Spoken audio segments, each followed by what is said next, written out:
New revelations continue to emerge about the 3CX desktop app supply chain attack. Checkmarx' machine learning obfuscation detection engine exposed the activities of threat actor PYT-A31, and a new, stealthier type of typo-squatting has been spotted targeting NPM.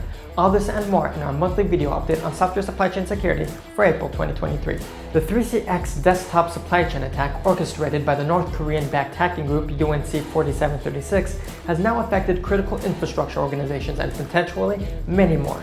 This rare and sophisticated cascading software supply chain attack began with an employee's personal computer, which was compromised after downloading a Trojanized version of Trading Technologies' Xtrader software, which it itself had been affected by a separate supply chain attack.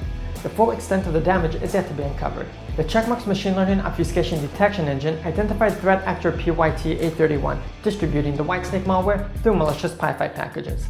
This malware executes OS-specific payloads and uses obfuscation and evasion techniques, complicating the analysis process for researchers. Ultimately, the malware exfiltrates sensitive data while communicating with multiple command and control servers to increase its resilience. Meanwhile, NPM's package naming history has made it vulnerable to an impersonation attack. Bad actors were found to be uploading malicious packages with the exact same letters as legitimate ones, using lowercase letters to imitate original uppercase letters. This stealthier form of typo-squatting is harder for users to spot and impacted over 1,900 packages on NPM, totaling over 500,000 weekly downloads. Thank you to the NPM security team who quickly recognized and resolved the issue the moment we brought it to their attention. On another positive note, we introduced our Developer Entity Behavioral Analysis engine, which combats account takeover attacks by consistently monitoring behavioral patterns across GitHub and package manager platforms. Additionally, we unveiled our innovative retro hunting system, addressing the current limitations of merely reporting undetected malicious packages within the open source ecosystem.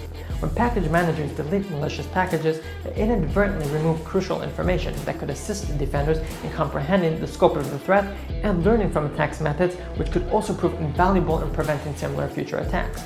For the full details of each event, be sure to click the link in the description. Stay tuned for our future videos to stay updated on the latest trends and tactics in software supply chain security and learn how to defend against potential threats. Thank you for watching, stay safe, and see you next time.